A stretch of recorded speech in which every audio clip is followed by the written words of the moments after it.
Welcome to the Passive House podcast, brought to you by Passive House Accelerator, a catalyst for zero carbon building. For news, inspiration, and connections from all flavors of Passive House, check out passivehouseaccelerator.com. Sign up to receive regular updates about events, get your technical questions answered, and contribute to the community forum. There's loads of free information for experienced professionals and people just starting out on their Passive House journey. We hope to see you at one of our construction, tech, or weekly Global Passive House Showcase webinars. In the meantime, here's this week's Passive House podcast.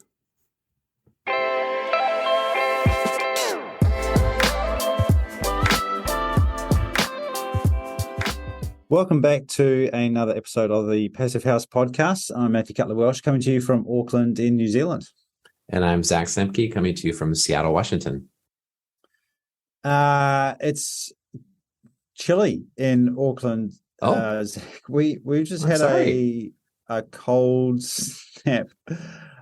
This blob. I had the weatherman used a very technical term. He called it a blob of Arctic. It's an Arctic blast of cold air has come up from the south, from the Antarctic, and dumped some snow on the ground in Christchurch. Which is very unseasonal for October, to get a fresh dumping of snow. Very cold conditions right up through the South Island, and it was just over 5 degrees Celsius, according to my car dashboard this morning. Which is back down to sort of middle of winter temperatures. So Chilly morning, chilly couple of days here in New Zealand. So you call that an Arctic blast? Antarctic blast, really. Yeah. Right. Okay. I don't know how you guys. It's a blob. I don't know how you guys do things down there. A blob. I like the blob, the Antarctic blob. Well, it's definitely it's getting a little nippy here. I enjoyed the sunshine though, and when I walked to get some lunch, it was very nice and warm. Yeah. In my sweater. Yeah. Well, and related to that, quick news item from me was from this morning. I was listening to the radio, and there was talk. There was a power emergency. We had a national power emergency this morning, which was really just a North Island power emergency. So we have a cable. A lot of our generation here is from hydroelectricity, which is predominantly in the South Island. So we have more consumption in the North Island because that's where a greater number of people live. And there was an issue with one of the cables that comes up across the Cook Strait between the South Island and the North Island. And added to that, a lot of people like myself had dragged out the heaters that we'd just sort of packed up because of the end of winter and plugged them in, and because of this cold morning. And it was interesting that the first response was about, well, how do the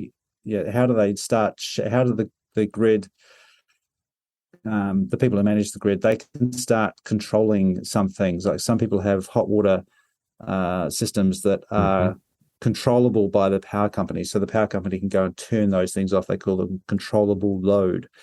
And that can shed up to 180 megawatts, which is what they did this morning, just to reduce the load on that damaged infrastructure of power transmission.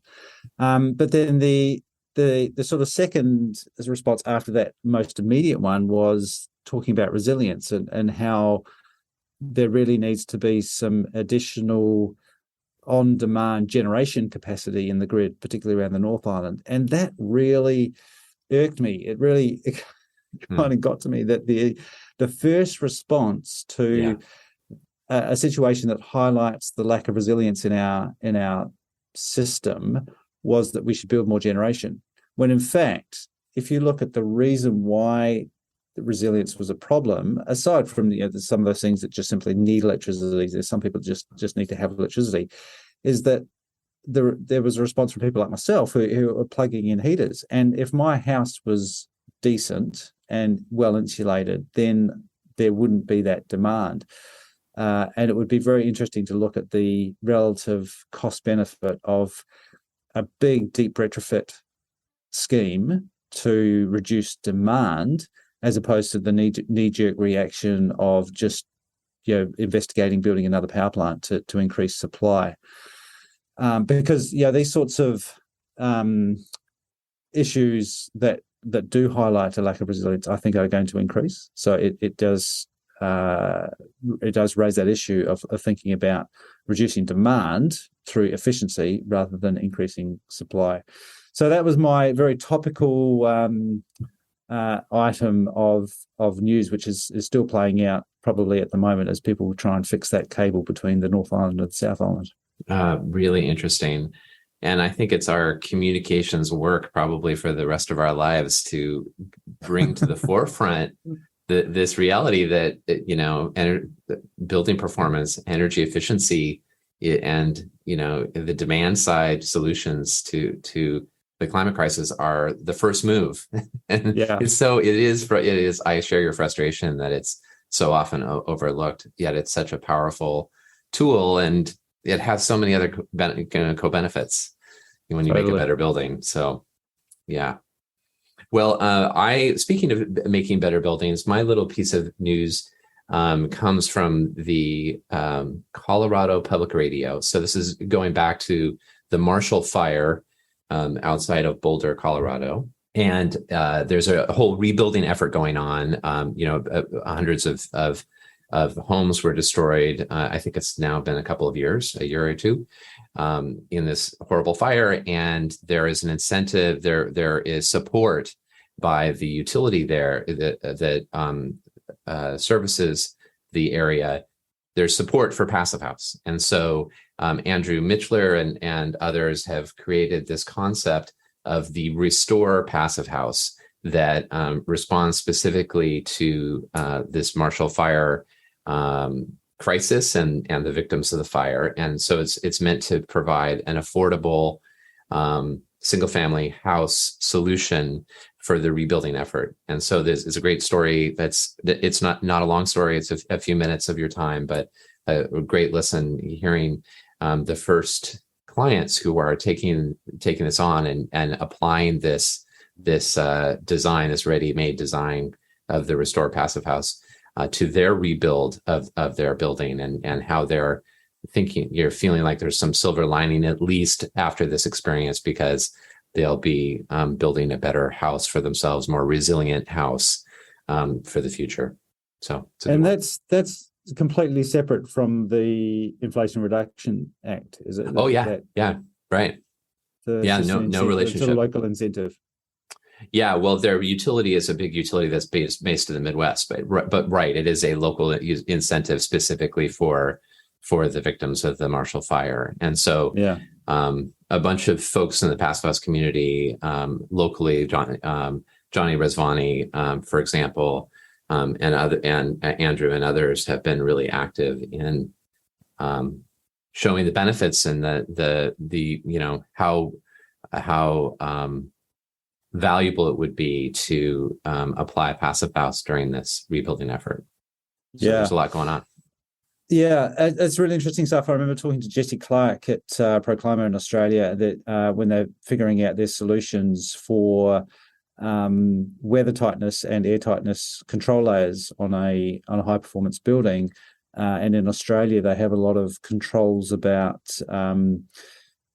systems that you have to prevent embers from getting into a home. So there are all sorts of special, usually metal grids and materials that allow for a ventilated, drained cavity on the outside as part of the rain screen, but they have to be a certain size and certain material to not allow embers during a wildfire to get inside the building. So there's a bit of a design challenge there, because you want to allow some air movement for drying of and performance of the rain screen, but you also don't want to allow the building to catch on fire. Right. So, Andrew's been doing a lot of thinking about this. I mean, he lives in the mountains, around that area in a net zero passive house that's also been covered by public TV, I think, recently there in Colorado. And one of the things that it brings up in the story is the kind of harmony between passive house design and fire resistant design, because Right. one of the natural kind of moves you make in passive house design is simplicity of form, so that you're not creating a bunch of extra thermal bridges as with this with an articulated envelope. And Yeah. that simplicity in form makes it more affordable, it makes it easier to also be limiting the opportunities, the kind of the entry points for embers into the Right. structure. So Yeah. I hadn't thought it was really another one of those interesting benefits of simplicity of form. Just like there's that benefit for lower embodied carbon, because it's a simpler structure. You need less stuff to make it stand up. So it's good stuff. All right. Well, we've got a great interview to get into for this week. But before we do that, let's do a shout out to our supporters. Yeah, absolutely. So thank you very much to our founding sponsors, 475 High Performance Building Supply, Baxt Ingui Architects, Glavel Foam Glass Gravel, Minutair All-in-One HVAC and Dehumidification Units, Mitsubishi Electric Train HVAC US, Partel, Rockwell North America, Stillcorp, and Zola Windows. Thanks to our champion sponsors, Icon Windows and Doors, Proseco, and Source 2050. And thanks to our stakeholder partner, NYSERDA, the New York State Energy Research and Development Authority. Awesome. All right. Well, tell us a little bit about this week's guest. You got a bit of an intro there, but give us a quick background. Yeah, well, Carmel Pratt is the vice president, in New York of Bright Power. And she has been involved in the Passive House Accelerator community since the beginning of our Zoom calls at the beginning of COVID, as far as I remember, and has been involved in all sorts of conversation and discussion. And she's, had a very impressive career at a young age. I mean, she's taking the high performance building world by storm here. After earning her BS in architecture at the New Jersey Institute of Technology. Anyway, she's doing really interesting and important work in New York, and we dive into that, as well as the context of energy policy in the city in this conversation. So I hope you enjoy it.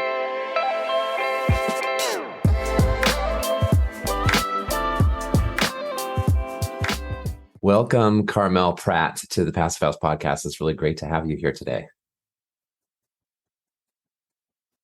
Thank you so much for having me, and it's great to be in definitely. It's I feel like I know you in person, but it's only been virtually. I think you've been part of this Zoom community that we've been building up the last couple of years, and we've really enjoyed getting to hear a little bit about your work as you've interacted with folks and asked really smart questions and things at the Passive House Accelerators program. So now it's fun to dive in deeper. So this is awesome. Yeah, definitely happy to be here, and just happy with the community that you've created for creating space for those opportunities. So, well, obviously a team effort by definition. So you are a CPHC. You're a Lead for Homes Green Rater, a HERS Rater. You have your BS in architecture from New Jersey Institute of Technology. You're vice president in New York at Bright Power. You've just got a really impressive career path and at an early age. So could you start by telling us about that? Maybe starting by speaking about what drew you to architecture in the first place, and then to sustainability and passive house, and just talk a little bit about that journey. Sure. I think at the heart of that journey is curiosity and wonder for the world. So from a young age, having the opportunity to live in different places and explore the natural environment and the built environment, just made me really interested in the spaces that we create.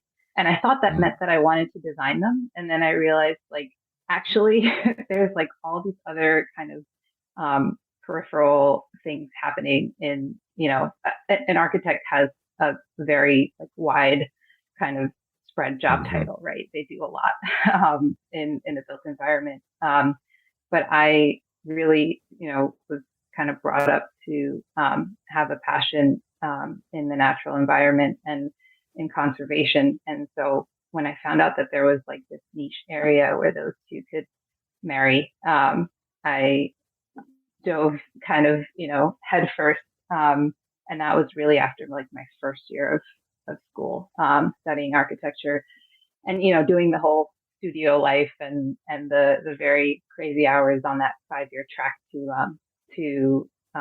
architecture as a career, licensed architecture as a career. I realized that I wanted to actually focus on the sustainability side and on the conservation side. And that led me to a really great program that I'll shout out through the University of Massachusetts at Amherst, that at the time had an integral sustainability program out of India in this intentional community, I'll call it, in the south side of India. That it kind of opened my eyes to what that marriage of built and natural environment really looks like on a person scale, and then on like a community and kind of city larger scale, as well as the rest of the planet. And then I started working at Habitat for Humanity doing insulation and air sealing and helping them run their Energy Star certification, and then really just kind of went deep into the the energy efficiency, sustainability kind of consulting space from there. And after some time at Stephen Winter Associates and the Levy Partnership, I've landed here at Bright Power for just exactly 2 years to the day. Wow. Almost tomorrow. Wow. And tell us about your role there at Bright Power. What does that entail? Yeah, so I lead a couple of teams that primarily do green building certification, consulting, commissioning. So both on the design and construction side, we do a lot of passive house certifications. So both as the CPHD role as well as the verifier role. And my role is also kind of at a higher level, strategically being involved with our policy working group. Bright Power is, very heavily involved with and kind of comes to the table to help have a voice for our clients when it comes to both city and state level policy work, as well as like incentive programs with NYSERDA and Con Ed, and helping to, I hope, mentor and be like a technical resource and advisor to other people, both internally in the company as well as externally to our project. Awesome. Yeah, that's lots of different hats there to wear. And I know you have some ongoing multifamily passive house work that I really want to dive into, as well as, you just mentioned the policy work that you're involved in. And I know that you've been kind of focused on the energy policy work in New York City. You've been thinking about it, questions of embodied carbon. So we have a number of topics to dive into. Where should we start? Do you want to talk about the policy work? Sure. Yeah. I mean, that's like very exciting and relevant at a national level, of course, with the IRA, the Inflation Reduction Act, and how that trickles down to a lot of the work that we do across state lines and across programs. So, how that, I think, most recently has been trickling down to our projects is a lot of the incentive programs that we've been working within that help to fund gaps for, maybe developers that are like approaching passive house for the first time, or looking to, to do just higher performing projects than they've done in the past, where NYSERDA or Con Ed would come in and, fund a little extra money to do the kind of technical advisory work that goes into that, the modeling, as well as the installation of the procurement and installation of higher performing products. And those funds were starting to dry out, and the programs were, starting to sunset. And so we're seeing more funding coming back into those programs because of the latest policy. And that's really exciting. At the city level, we're seeing, these great kind of sweeping local laws that are helping to push all of this, this kind of movement towards passive construction and towards electrification, with the fossil fuel ban most recently. That's really just accelerating electrification in a way that we weren't seeing before. It was, more elective, and there was a lot more hesitation on that side. On the embodied carbon side of policy, at the state level, there was a low carbon concrete act passed that requires all state funded large infrastructure projects to procure low carbon concrete. It just makes so much sense. I mean, it's this low hanging fruit, right? I mean, yeah. Exactly. Yeah, that's where I was just going with this. Right. Like this isn't anything new. This was existing out in Marin County in California, for example, for a couple of years now, and we're seeing good, I think, good collaboration and learning and adoption across state lines, across fields in a way that's much more accelerated than before. Policy and law has always been a very slow process from my limited experience. But we're seeing a lot of really exciting movement in the last even just, and I think listeners to the podcast will probably have heard about Local Law 97, and which requires, I think it applies to all buildings in New York City that are 20,000 square feet or larger. Maybe there's some exceptions, right? Some carve outs for affordable housing and things, and requires them to hit certain carbon emissions caps, right? Or to meet certain carbon emissions caps by 2024 and then 2030. And there's probably another date, but certainly by looking out to 2050, right? And I mean, are you seeing, is that starting to drive action in the city? Is there backlash that you're seeing? I mean, how are you feeling about where Local Law 97 is in terms of implementation? Yeah, it's certainly driving thought and some action. Where I think there was different sides of the spectrum in terms of people waiting for the final rulings to come out before making any crash decisions and actions. And then there were people that were like, we don't care that we don't know the rules. Like, we know that some level of this is coming down the road. Like, how can we, be changing our thought process and designs and outlook now, kind of getting ahead of that. So there's been a spectrum of impact, I think was your question, in terms of what we're seeing, how we're seeing that local law take effect, on projects. That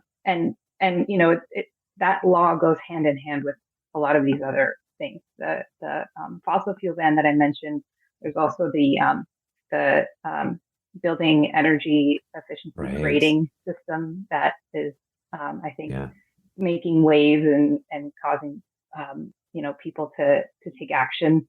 And then, of course, once the penalties start to hit, up to now we just have these estimates, and we have this kind of what if scenarios that we can play a bunch of different ways and think through and to our best knowledge plan for. But I think once we start to see, in the next 2 years, the penalties come through, and as the shifts and the carve outs really start to, come to light, we'll see even more action. Right. And you just alluded to the energy efficiency rating system, and for people who don't know, that includes a letter grade, right? That's displayed at the street level for a building's performance, right? Yeah, right. And so we're seeing, projects that are like LEED Yeah, gold and they have a C letter grading. It's like, what's going on here?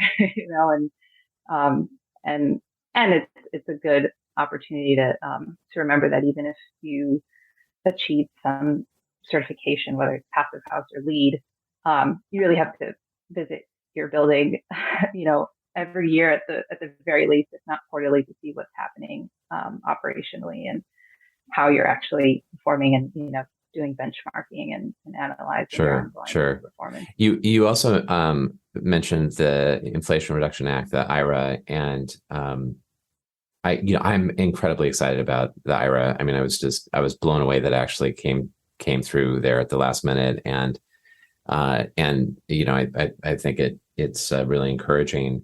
And I've been curious about what implications that has directly for Passive House uptake and development. But it sounds like you're seeing the potential that could play an important role in the city. Is that true? Or how do you see those investments potentially supporting, I guess, Passive House adoption? Yeah. So for the time being, from my understanding, we're seeing it more on the Mm-hmm. mechanical systems side. So Yeah, on like the non-passive side, and but that is a big kind of piece of the puzzle. And when we're talking about the cost increase to design and certify a passive house building, typically there are more expensive. An ERV, for example, is much more expensive than your typical ventilation strategy. So funding those gaps, I think, will help in terms of the broader adoption of passive house. And then we are seeing passive house written into the various funding agencies that have programs that that incentivize high performance buildings. So that's HCR, New York State HCR, House, Homes and Community Renewal, that fund affordable housing at the state level, bake in passive house into some of their clean energy fund money. And so projects get scored higher and are potentially going to be funded at a higher level if they're pursuing passive house, as an example. Same thing at the city level with HPD, the Housing Preservation Department, and same thing with NYSERDA. So they look to passive house as a way to create a framework for what a high performance building is and why a building, should be afforded more subsidy and more of that money getting funneled down. yeah. So that seems like a great segue then to your work in the ground on projects, because I know that's like that world of looking at multifamily passive house affordable projects and how to put together the financing and the subsidies to make those real. That's probably a big part of your life. And I know you have at least three kind of key projects going. One that just finished, which is Park Avenue Green, and then a couple others that are underway, Chestnut Commons, and is it Vital Brookdale, or is that how you say it? Yeah. So could we pivot to those? And I mean, maybe I don't know how you want to start, but it'd be great to hear about kind of the scope of these projects. What key learnings you're gaining from them. Advice for others who are embarking on projects of this scale. I mean, these are really significant buildings. Yeah, sure. And I love the question in terms of what we're learning from them, because it is always a learning opportunity. Every new project, we like learn and adjust from the previous. And starting with the one you mentioned, Park Avenue Green, which actually completed years ago. It was completed before I came to Bright Power, but it's an ongoing project for us because we are doing ongoing like monitoring and verification at a very detailed level with our Mobius service, our like building energy management service. And we're feeding back that information to NYSERDA, to the building operator, but also that is eventually going to be open source information, and white papers that are going to be available to the community. And that project in particular is interesting because Park Avenue Green is a building. It's a building that's next door to basically the same building that was built to like only a LEED Gold. I say only LEED Gold because from an energy perspective, the Park Ave Green Achieving Passive House was, intended to be much lower energy use and higher performing. And so we're comparing those two buildings, which is an interesting ongoing insight. Yeah, and there's some quirks with that building that we figured out. It's funny again. It completed about 2 years ago, and it's already like old news in terms of like the systems that are used there. There's a cogen and there's gas on site, and heating and not heating. Sorry, heating is through a VRF system, but hot water is still using a condensed gas boiler, and it's like already like behind the times. It's just the way, right? It's just the way it goes, though. These take so many years to put together. Yeah. Right. Yeah. But it did spark. First of all, it showed I think it was the first like CS 2015 project certified at this scale, like a large multifamily project, and it showed that it's possible, and it showed that it's exciting, and that it can lower operational costs on an ongoing basis. But then it also it's like who has the biggest right the first widest, the first this, the first that, units, whatever. Yeah. So and now we're seeing that, right? Like every record is being broken, and the boundaries that we thought were set on Passive House have just continually been just not real. Like we can work beyond them. And so Chestnut Commons and Vital Brookdale are also good examples of just really large scale, 200, 300 plus unit buildings that might not have the typical like form factor and low surface area kind of that you look for in a passive house, but can still, using the passive house principles and using certification as a framework, create just a much better, much higher performing building. What we're most excited, I think, about all these projects is like having more ongoing data, right? So as we complete a project and we hopefully put it into our energy analysis and monitoring software, where we're tracking utility bills over time, we are showing the connection between ongoing performance and what we're modeling and estimating through the passive house certification process. And I think that's been really eye-opening and useful. And that was, from my perspective, years ago, the barrier to entry was like the proven part of it was not there yet. We didn't have a bunch of buildings online that we could point to and say, yes, they are doing what we intended them to do. And also, why are they not? Like in Park Avenue Green's case, what is happening with the cogen that we are still seeing a really high like gas use and not as low of a electric use as we thought with that cogeneration. So yeah, definitely a lot of learning. Absolutely. I mean, that you're on the leading edge here. So and I the sharing that learning through publishing research and telling stories about the projects is so vitally important to the community. So really appreciate that. Speaking of reports, and I think that you may have alluded to also some future research stuff that you all are or papers that you're thinking about. I think last year, Bright Power co-authored a report, and it's called the Multifamily Passive House: Connecting Performance to Financing. And that was co-authored with the NYC Department of Housing Preservation and Development, Community Preservation Corp., and Stephen Winter Associates. And its subtitle was How Energy Efficiency and Operational Savings Can Provide Additional Ongoing Cash Flow. So could you just tell us a little bit about that report, and also what you have in store for next steps in research?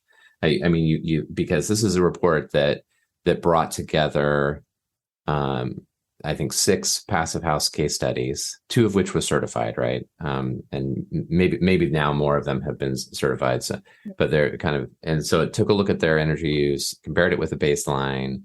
Could you share what the findings were? Do the operational savings provide an opportunity for increased financing? Yes. So the moral of the story is a resounding yes. And our partners in that research were financing agencies, right? HPD and CPC at the city level that help in understanding and underwriting to these savings and funding these projects. And so it did show what I think we intended to show, which was that especially like electrically heated passive house buildings operate at less cost. And here's this report to show you why you should underwrite those savings and why it's worth investing in those things. What's really exciting is, as a next step, we finally got some additional research funded to go back, pool more buildings than just these 6, right? Let's pool all of the buildings that we've modeled for passive house certification. Let's pull in all their energy data, operational ongoing data, and actually create a tool that helps you estimate and underwrite energy savings in a faster way, and in a way where you don't have to hire a passive house energy modeler or any energy modeler to help you figure out what those future projected costs should be and what the savings should be over what baseline. And so our strategic initiatives department at Bright Power is working on a really exciting tool, again with CPC, with the Community Preservation Corporation, to essentially create a utility estimating and underwriting tool that helps both developers and funders get to that question of like, well, how much operational cost savings are we going to have a lot quicker and at virtually no cost, and so that we can start to make those what were like risky assumptions, start to make them a lot more confidently and keep funding a lot more of these buildings. And so vital. I hope that is a smashing success, because it makes so much sense for and like affordable housing providers who are holding on to buildings are realizing those ongoing savings. So there's not that kind of split incentive that a developer who is going to sell the building might experience. And so then to be able to then really quantify and take advantage of that happy reality, to finance the upfront cost of passive house is with those ongoing savings is, so important. So that is awesome. Wow. So, yeah, it's exciting. This is your work is so cool. So, and we've covered a lot of ground here. Is there anything else that we haven't touched on that you want to share before we close up? I think I'm just going to praise the Passive House Accelerator and the community back to saying, with all of this exciting stuff going on and where the industry has kind of gone in such an accelerated rate, I want to continue to praise those that are creating an open source and open space for this community to grow to mentor and bring young people with like eager minds and good ideas into the space, because the more inclusive it is, and the more hardworking, passionate people that we have in this community, the more impact we can make. So, if you are, seasoned in this community, find someone to mentor. If you are just looking into kind of understanding, getting into the space, find a mentor. And I hope the Passive House Accelerator community can continue to be that space to kind of, promote that and incubate great ideas. Well said. And thanks for the kind words. I mean, it's just a manifestation of that kind of spirit, I think, that is in this community of Passive House. There's always been, the years that I've been involved in this work in Passive House in various ways, there's always been this generosity to share that is maybe not always the norm in these industries. And so, it's been great, but very well said. And I'm really excited to, when the time is right, to have you on the Project Showcase, if you're so willing to share about these new projects that are coming online, because it'd be really fun to dive deeper into that with everybody. For sure. Yeah. And we have a lot of partners that will be excited absolutely to be involved in that. Well, fantastic. Thank you so much, Carmel. It's been a pleasure to sit down with you for the podcast, and I hope you have a great week.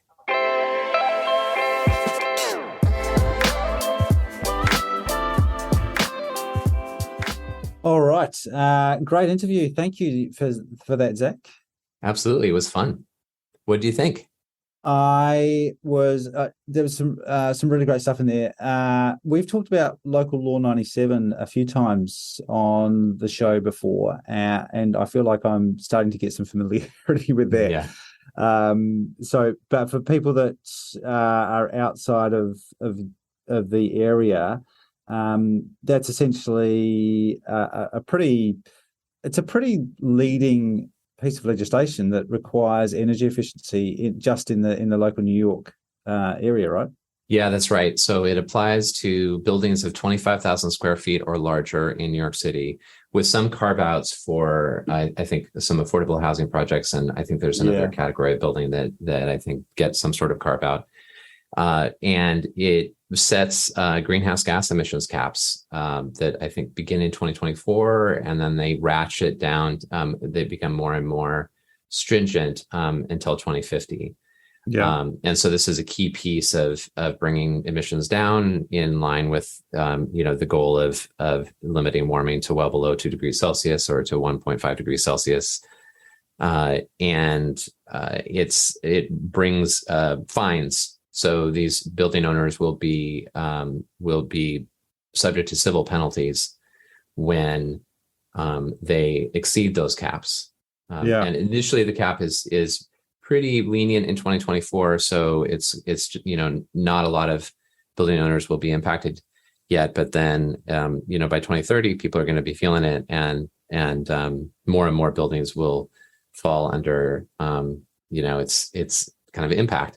So Passive House is a kind of proven way to jump the queue and be under the most stringent cap. Bring emissions below the most stringent cap. So there's a pathway forward that we know how to do. So and the report that she talks about, looks at 6 buildings, 6 Passive House buildings, and 5 of the 6 would comply with the 2050 cap. So one of the buildings that is not actually making certification wouldn't comply with cap. Anyway, it's sparking a bunch of conversation about building energy efficiency. And in addition to that whole the disclosure, that kind of the report card that buildings now have to display at street level. Yeah, so you've got that as well. Everyone having to put a label on the building, and that's for all buildings, right? All existing buildings have to have display that label, Yeah, it is a good question. I don't know if there's a square footage or a certain footage, certain like size. like I don't know Yeah. that a townhouse would have to do that, but yeah. And Yeah. that's separate from Local Law 97. So it's another progressive energy performance law in the city.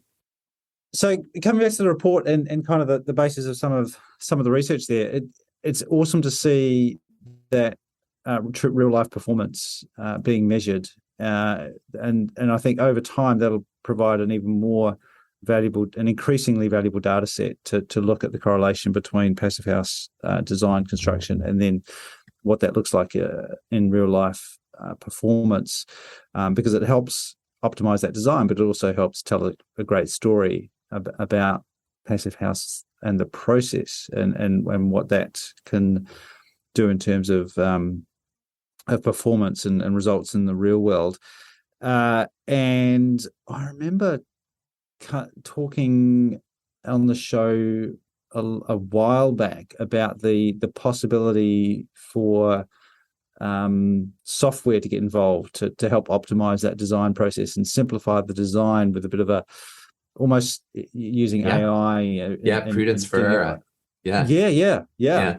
And this reminded me of having that data that sort of feeds back into the design. And one of the things I really liked about what you talked about was that makes it more affordable and more accessible to people. It's not just about making it a niche for just those that can afford an expensive architect, but it potentially opens up really clever design to the masses. Yeah, right. If the lenders take these numbers to heart, and that the fact that the passive house savings could leverage an additional $2 to $13 per square foot in debt.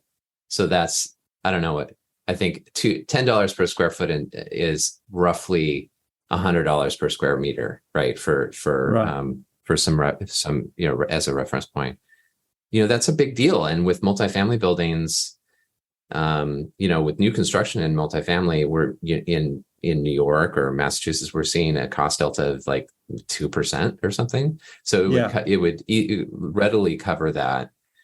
And, the kind of carrying cost for the owners would be the same. Assuming they're able to kind of realize the savings. There's all sorts of kind of split incentive questions and stuff. But anyway, the point is that the research they've done, I think, really helps lay out the case to lenders to say, this is these savings are real, and therefore mean that there's more cash available to service a little bit more debt. Yeah, it's exciting stuff. And jumping right back to the beginning of the interview, one of the things that she talked about was the idea of being more than a designer. Not saying that being an architect is not a wonderful thing and is very complex, and it includes a lot of skill. But I quite like that idea of there being a lot of value to add over and above the design process of the aesthetic and all the things that the other things that the building's got to do operationally. And I think that's the real value of a passive house consultant or someone who's just looking at the not just the energy, but also the health and the well-being of the occupants and the carbon now as well. There's so much that you can do as a professional to add value in other ways of being that aren't necessarily just being a traditional architect or even a traditional engineer. Certainly a mechanical services engineer, you can sort of broaden that out to just look at but look at the whole efficiency and effectiveness of the building. And I thought that's quite a neat way of looking, particularly if you're early in your career, thinking, do I slot myself into a traditional architect role, or broaden that out to some of these new roles that are opening up, particularly on the carbon side. I think if you get your head around carbon accounting, then the world's your oyster at the moment in terms of careers. Yeah.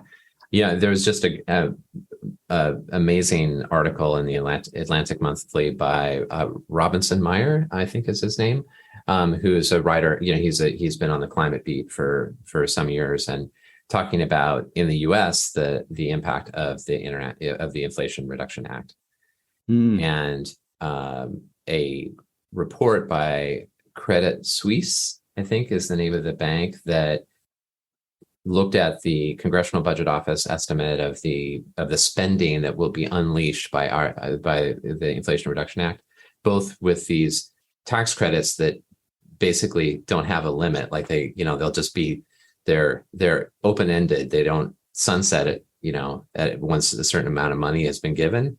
So and then the private investment that's going to leverage. And so what Credit Suisse is arguing is that the Congressional Budget Office underestimates the spending that's going to be unleashed by the IRA by half, or by so basically they're saying it's going to be whatever 300 something billion. It's going to be double that. Wow.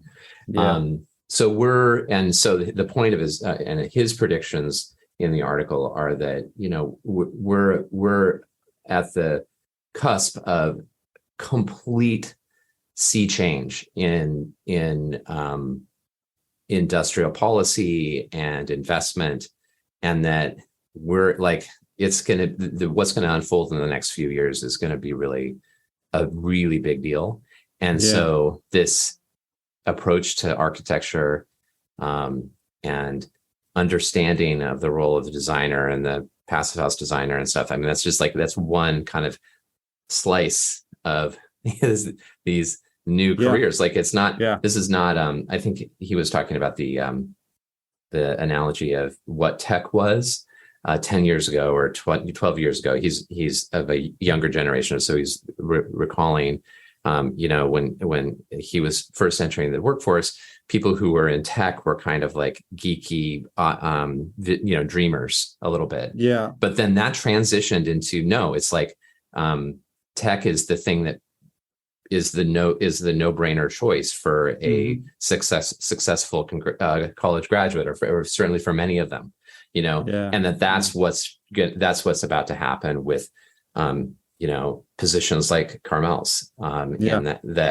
that used to be for geeky dreamers, but so much capital is about to be unleashed that's really going to change, and it's going to be you're not doing it because you're a dreamer. You're doing it because that's where the action's at. So it was very encouraging and to read that article, and to I hope he's right, because we certainly need it. Yeah, it was certainly heading that way. Good stuff. All right. Well, thank you for that. Thank you. Very inspiring, as always. Indeed. What have we got coming up? Yeah, there's a lot coming up. At the Accelerator this Wednesday, so Thursday your time, at Passive House Accelerator Live Construction Tech Edition, we'll have Kevin Brennan speaking about systematic moisture management, innovations in monitoring. And if you haven't caught Kevin at one of these presentations, he's fantastic. So much depth and of experience, and great tips. And he's also just a really gifted educator. So please join us for that. And we'll also see a presentation related to Kevin's presentation by Floris Buisman of 475 High Performance Building Supply. So we'll see it on next week. And then if you're in New York City, we are doing an in-person event in collaboration with the organization Brick and Wonder, which is a community of AEC professionals in the city and beyond. So this is going to be a live event on October 13th at 6 p.m. Eastern at Brickworks, New York City. And it's called High Performance Building Cocktails and Case Study. It's free, so you can come have your free cocktails and listen to some great presentations. Michael Ingui will be the moderator for that. Lois Arena of Stephen Winter Associates will be presenting. And then we'll also be hearing from the designers of the Betance residences from Cook Fox. So it's going to be really great. So if you're in New York City, you're lucky. I wish I was there. That sounds awesome. Yeah, it's going to be not just good. for the cocktails. Yeah, no, absolutely. Come for the cocktails, stay for the high performance insights. Yeah. And then, of course, we have FIASCon coming up in Chicago, the big conference of FIAS that FIAS does every year. It's in Chicago this year at the last week of October. And a couple of things that we want to share. One is that for the first time ever, they're doing something called FIASCon Youth, which is a presentation, a session by youth and for youth that will be on Thursday, October 27th. So the first day of the core of the conference in late morning. So if you are planning to go to FIASCon and you have a child, particularly probably if they're like maybe 12 and up, I think this is going to be content that's pitched to high school and college age, but certainly a 12-year-old could take it in.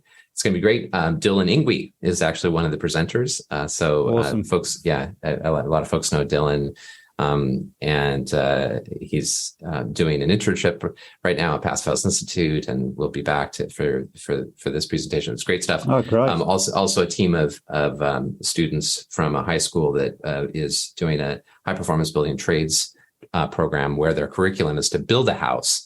Will be there to talk about their work. So that's going to be cool. So we'll include a link. Of course, we're doing podcast interviews at FIASCon.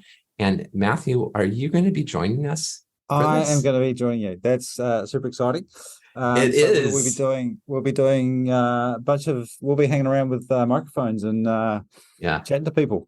That's right. Yeah. So we'll have you and Mary and me, and maybe we'll have a couple of guest interviewers interviewing people. I am so excited that you're coming. It's going to be great. So that whole effort is underwritten by two fine organizations, StoCorp and Zola Windows. So I can't say thank you enough to StoCorp and Zola for supporting this effort and getting Matthew to Chicago. It's awesome. Yeah.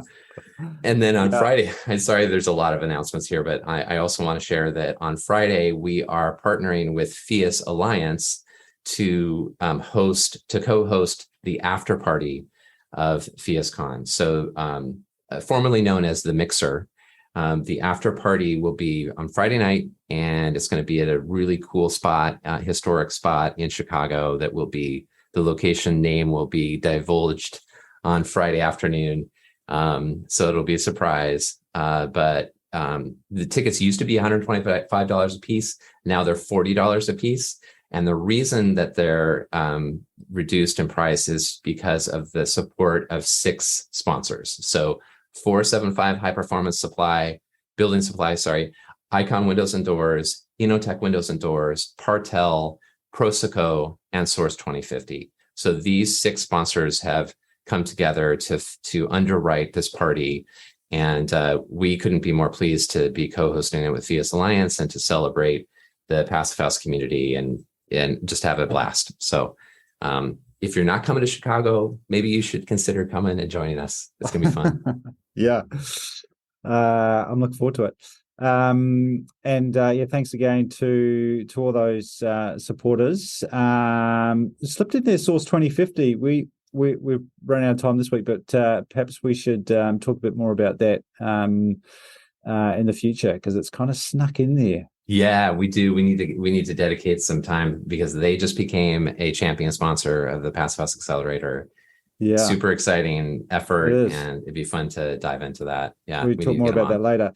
Yeah, but something else coming up. It's a little over a month until International Passive House Open Days, so now's a good time to get organised for that. 11th to the 13th of November. Contact your local affiliate if you're, or just get yourself, if you know someone who's got a passive house.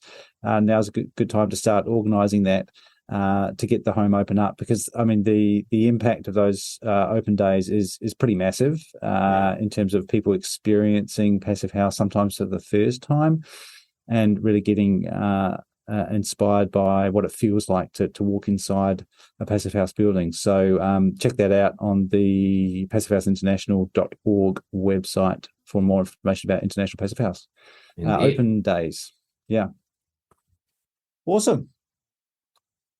Great interview again. Thanks, Zack. And we'll be back again next week on Passive House Podcast.